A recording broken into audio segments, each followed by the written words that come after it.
Well, I reckon Alistair and whoever joins him is in for an amazing trip, because I've cycled across over 50 countries around the world, but I would still rate Scotland as one of my favourite. It's where I continue to live and train, and we're absolutely spoilt for variety. I mean, it's just phenomenal cycling. Yeah, we've got some rough roads on the west coast, and we've got some rain every so often, but you know, you can cycle faster than the midges, and it really is a beautiful place to ride, especially once you get up the northwest and you know, parts of the Cairngorms and the Highlands where I live. In terms of what to look out for, you know, it's the weather, but you know, once you're out in the weather, be it the wind or the rain, then you know, you can deal with it. It's normally the idea of committing to be out in and just being kitted up right. So a bit of prep, making sure they've got the right clothes, the right equipment, because even in May you can get 4 seasons, and I'm sure they'll have a good time as long as they're warm and dry.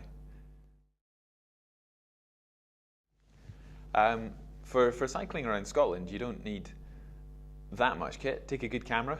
I would encourage him to capture as much of the story as possible, because it's one thing living a journey like that, cycling 1,000 miles around Scotland, but if he, by doing that, can share it in as big a way as possible, you never know who else you can inspire. You never know who's watching is going to take your idea and run with it. So the best thing you can do on the back of any journey is to capture it to the best of your ability, write that story, take those photographs and share them with the world. So that's the one thing to take with them. The hardest part of any cycle trip is probably day 3, 4, 5.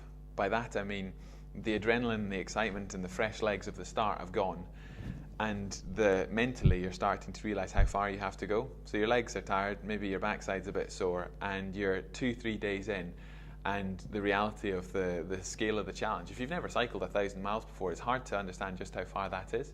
So mentally, you naturally hit a slump day, you know, 2, 3, 4, 5, wherever it is. There's a point near the start of the trip where the enormity of the challenge hits you, and I would encourage Alistair to be prepared for that. The best parts of any trips, and certainly cycling around Scotland, is the stuff that I can't guess and Alistair can't plan. It's the unknown, you know. I'm sure he knows what his route will be, I'm sure he's got some parts that he's looking forward to, but the best stuff, those things that he'll talk about for years with his friends and chat in the pub about, is those moments which just take your breath away. You know, you cycle around the corner, it's a view, it's a sunset, it's a person you meet, it's those moments, and everyone will deem the success of the journey by completing it and getting to the finish. But what you remember when you do an expedition, when you do a journey, is those moments along the way which surprise you, which come from nowhere. So I just expect and be open-minded to those incredible moments, because that is what will make the trip.